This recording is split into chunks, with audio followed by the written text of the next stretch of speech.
जगतगुरु श्री कृपालु जी महाराज इतिहास के पंचम मूल जगतगुरु हैं। इनसे पूर्व केवल 4 महापुरुषों को जगतगुरु उपाधि से विभूषित किया गया है। जगतगुरु शंकराचार्य, जगतगुरु निम्बार्काचार्य, जगतगुरु रामानुजाचार्य एवं जगतगुरु माधवाचार्य।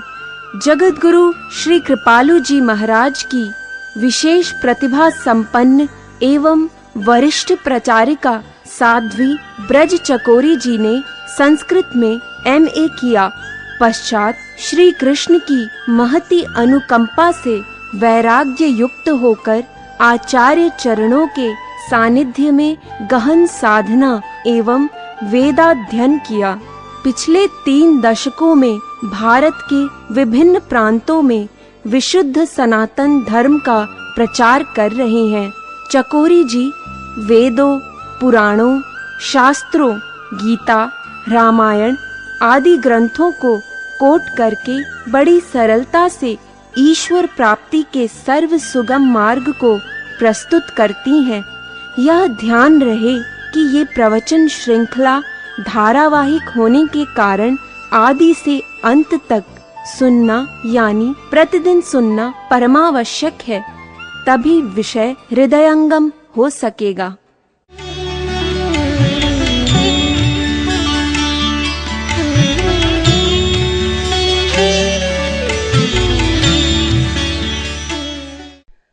तो नशा है तुझको दुनिया का, मुझे है दुनिया वाले का।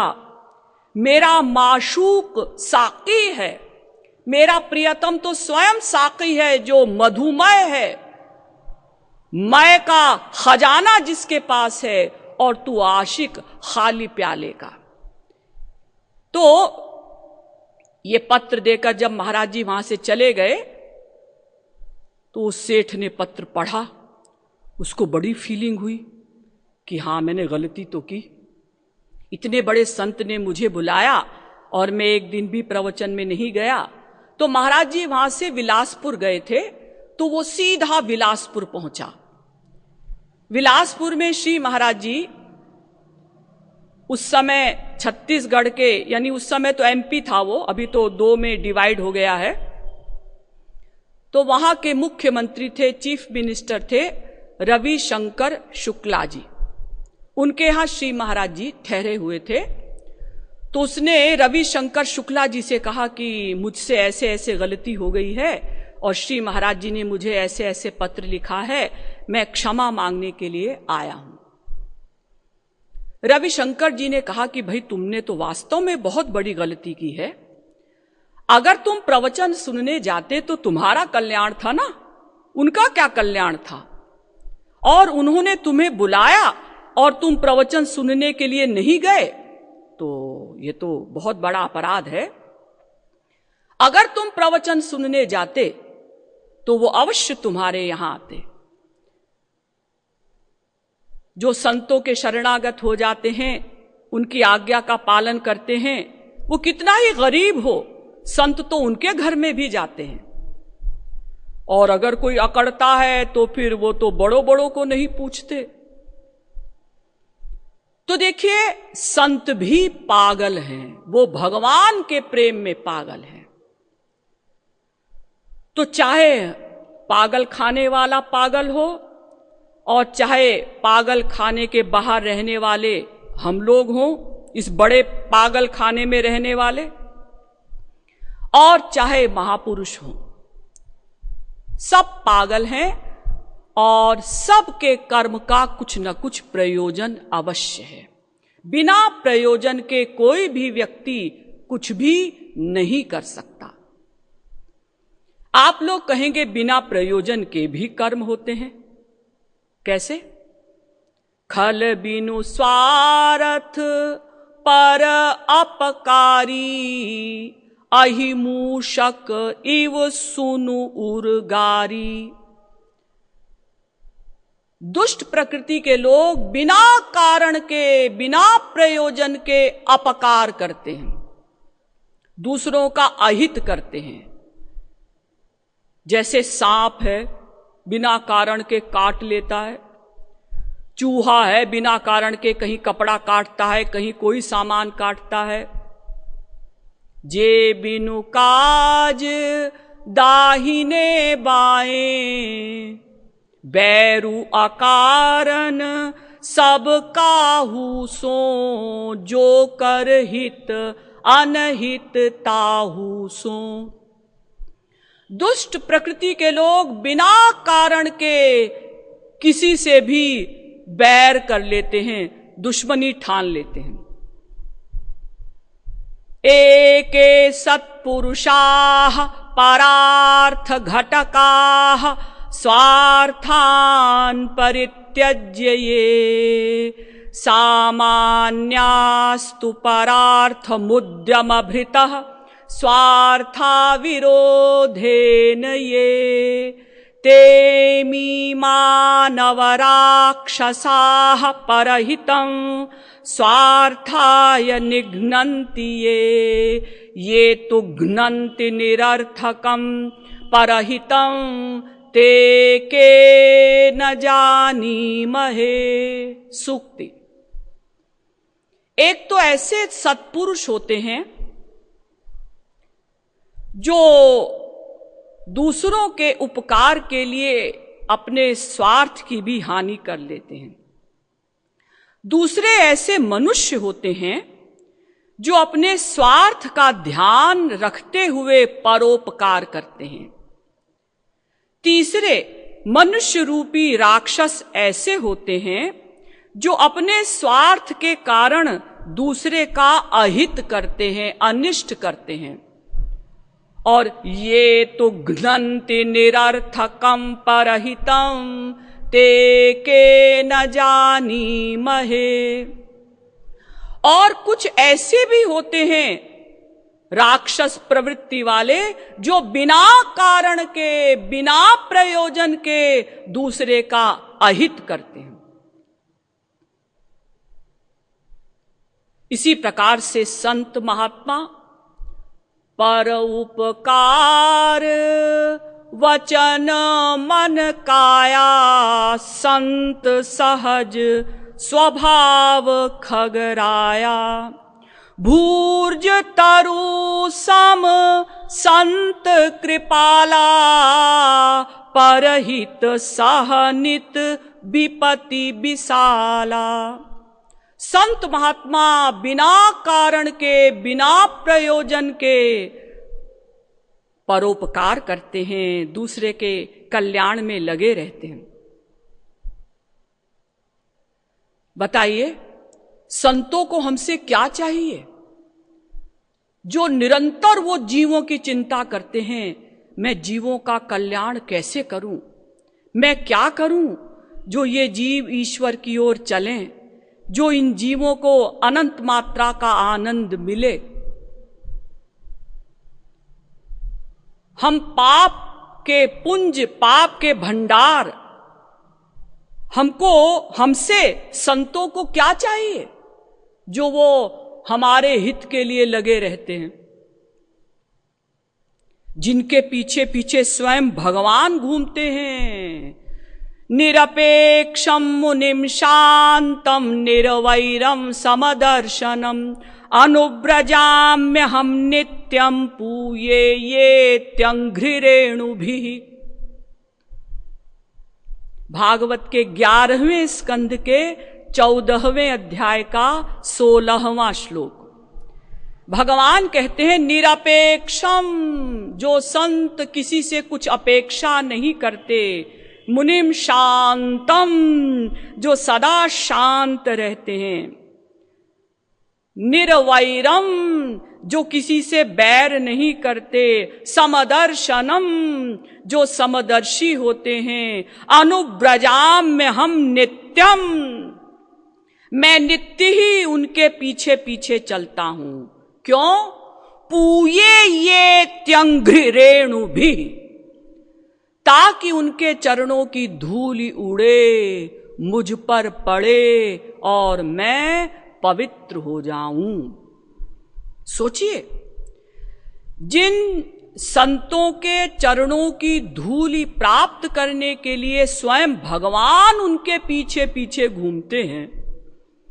उन संतों को हमसे क्या चाहिए जो वो हमारा कल्याण चाहेंगे, लेकिन फिर भी बिना कारण के, बिना स्वार्थ के, बिना प्रयोजन के वो परोपकार करते हैं। इसी प्रकार से भगवान भी बिना प्रयोजन के दूसरे का हित करते हैं।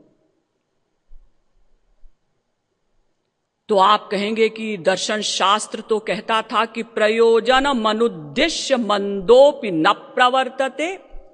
प्रयोजन के बिना मूर्ख से मूर्ख व्यक्ति भी कुछ भी नहीं कर सकता। और अभी तो सिद्ध हो गया कि बिना प्रयोजन के भी कार्य होते हैं। बिना प्रयोजन के दुष्ट लोग अपकार करते हैं, बिना प्रयोजन के संत महात्मा एवं भगवान परोपकार करते हैं।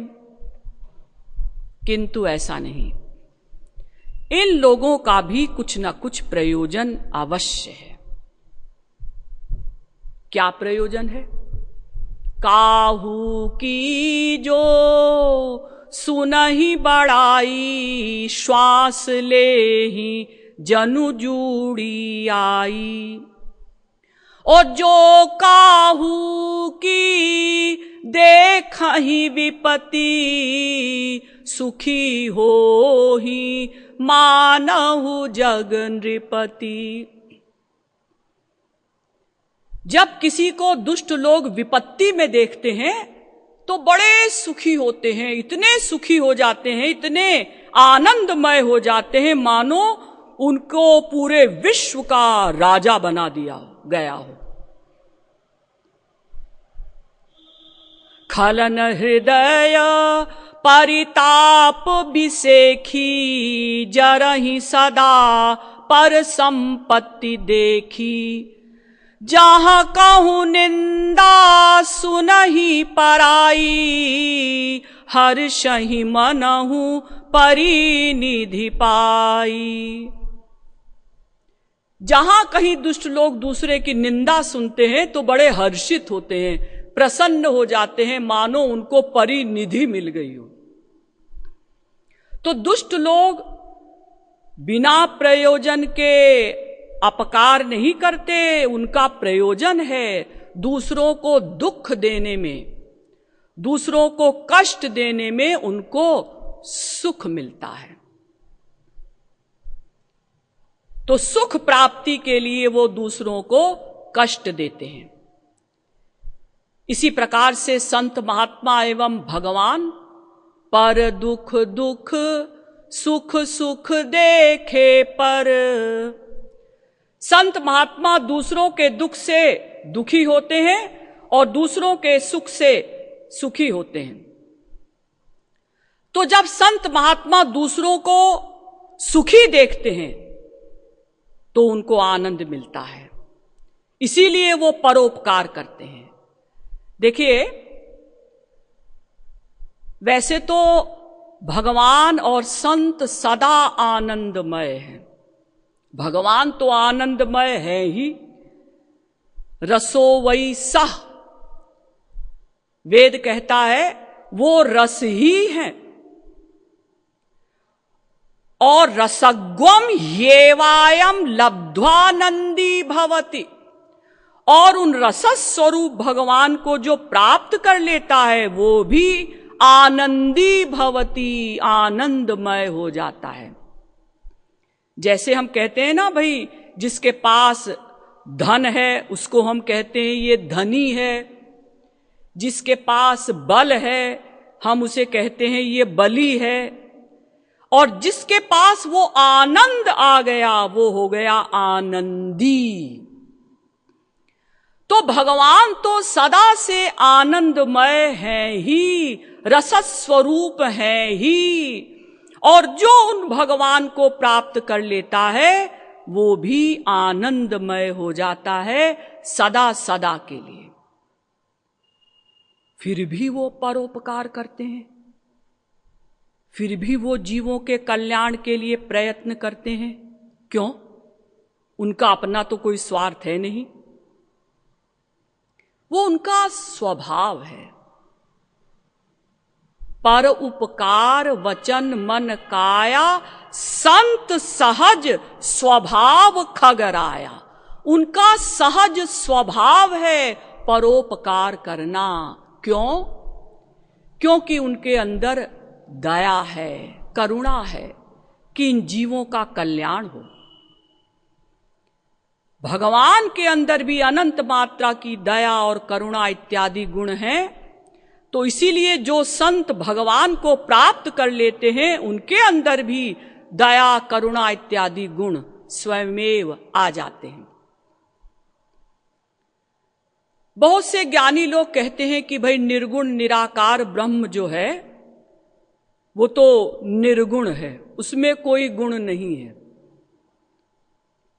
लेकिन एक विनोद की बात समझिए कि अगर निर्गुण ब्रह्म में, निराकार ब्रह्म में कोई गुण नहीं है, तो जो ज्ञानी ज्ञान मार्ग के द्वारा निर्गुण निराकार ब्रह्म की अभेद भक्ति करते हैं और फिर अपने असली स्वरूप को प्राप्त कर लेते हैं, जो असली स्वरूप है ब्रह्म का स्वरूप, उनके अनुसार, यानी ज्ञानी लोग कहते हैं कि हम ही ब्रह्म हैं, अहम ब्रह्मास्मि। अगर हम ये जान लें कि हम ही ब्रह्म हैं तो हम ब्रह्म हो जाएं। तो जो निराकार ब्रह्म की अभेद भक्ति करते हैं, ऐसे ज्ञानी जब उन्हें ज्ञान हो जाता है, ब्रह्म ज्ञान हो जाता है और वो अपने असली स्वरूप ब्रह्म स्वरूप को प्राप्त हो जाते हैं, तो इसका मतलब फिर उनमें भी कोई गुण नहीं रहता होगा। हाँ, नहीं रहता होगा। तो अगर ज्ञानियों में ब्रह्म ज्ञान के पश्चात कोई गुण नहीं रहता, दया इत्यादि का, तो फिर वो दूसरों को ब्रह्म ज्ञान कैसे देंगे? हमारे यहां वेद से लेकर रामायण तक हर ग्रंथ में लिखा है कि भाई चाहे तुम सगुण साकार की भक्ति करो, चाहे निर्गुण निराकार की भक्ति करो, किसी संत की शरण में तुम्हें जाना पड़ेगा। संत की शरणागति के द्वारा ही तुम अपने लक्ष्य को प्राप्त कर सकते हो। तो अगर निराकार ब्रह्म में कोई गुण नहीं है और जिन ज्ञानियों ने उस निराकार ब्रह्म को प्राप्त किया है उनमें भी कोई गुण नहीं है, तो फिर वो दूसरों को ब्रह्म ज्ञान कैसे देंगे? तो फिर बाकी जीवों का कल्याण कैसे होगा? देखिए, ज्ञानियों का भी सिद्धांत है, यावदायुस्त्रयो वंद्या वेदांतो गुरुरीश्वरः।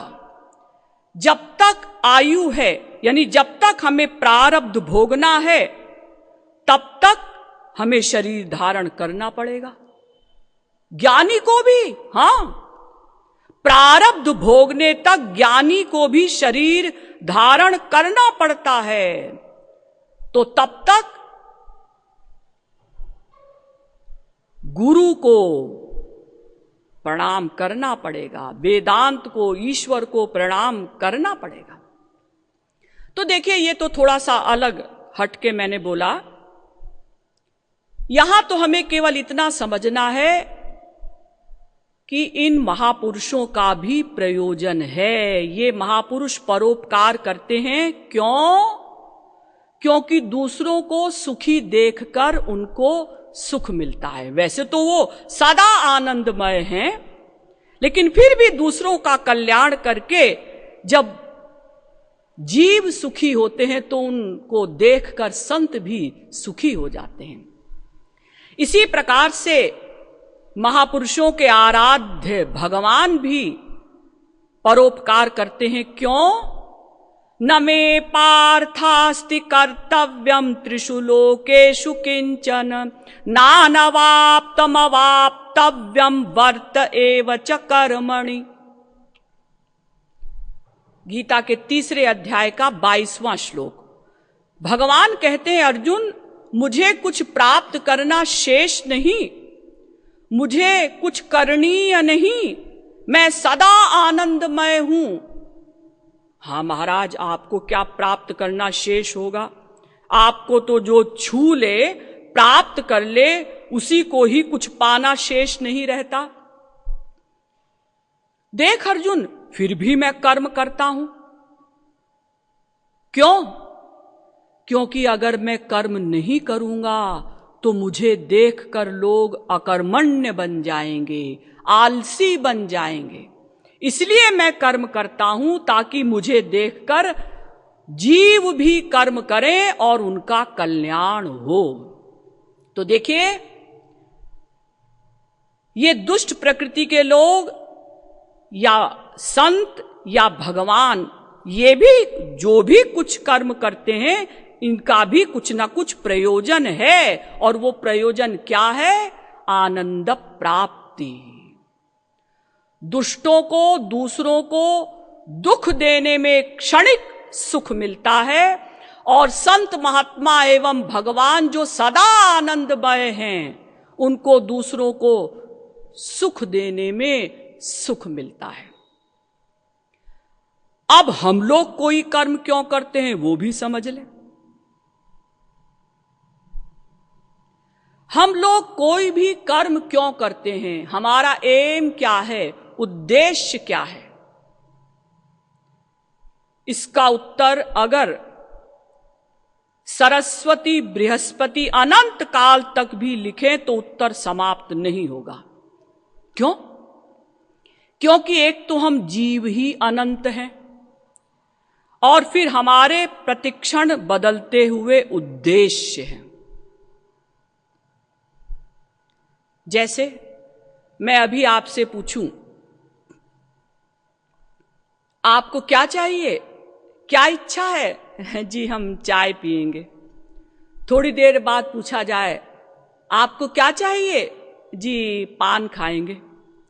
तो एक तो हमारे प्रतिक्षण बदलते हुए उद्देश्य हैं, एम है, और फिर हम जीव भी अनंत है। इसलिए हम लोग क्या चाहते हैं, हमारा उद्देश्य क्या है, एम क्या है, हम कोई भी कर्म क्यों करते हैं, इसका उत्तर अनंत शब्दों में आएगा। किंतु ऐसा नहीं।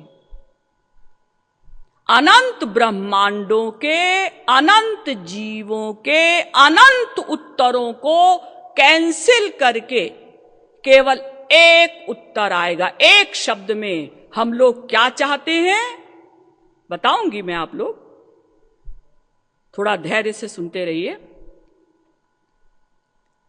इसको ऐसे समझिए, हम लोग क्या चाहते हैं। एक छोटा सा बच्चा है, आप उससे पूछिए, बेटा तुम क्या चाहते हो? वो कहेगा, मैं चाहता हूं कि मैं अपनी कक्षा में पास हो जाऊं। देखिए, एक छोटा सा बच्चा भी अपना एम, उद्देश्य बनाए हुए है।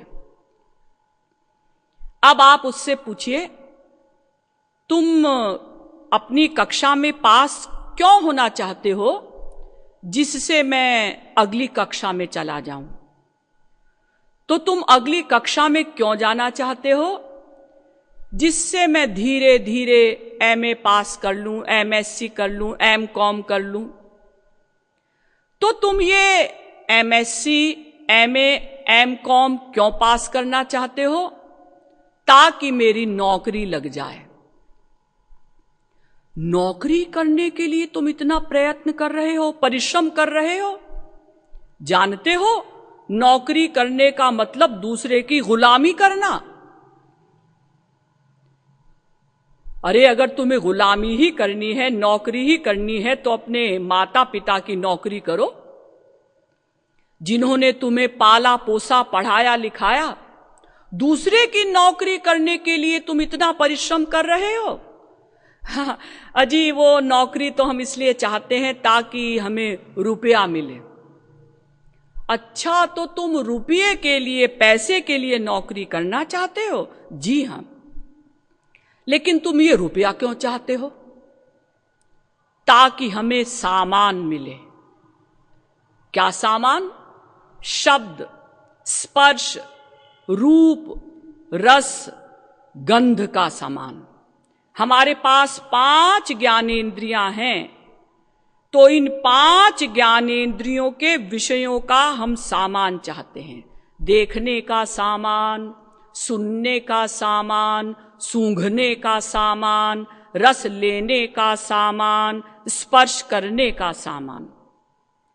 तो तुम ये सब सामान 5 प्रकार का क्यों चाहते हो? आप नहीं जानते? नहीं, तुम बताओ कि तुम क्यों चाहते हो? ताकि आनंद मिले, सुख मिले, शांति मिले। अच्छा, तो इसीलिए तुम ये सब सामान चाहते हो? जी हां। और सामान के लिए रुपया चाहते हो? जी हां। रुपये के लिए नौकरी चाहते हो? जी हां। अब आप प्रश्न करते जाइए, तो इस क्यों चाहते हो, फिर ऐसा क्यों चाहते हो? बस एक उत्तर आएगा अंत में, आनंद के लिए, सुख के लिए। तो प्रत्येक जीव एकमात्र आनंद ही चाहता है। ऐसा क्यों?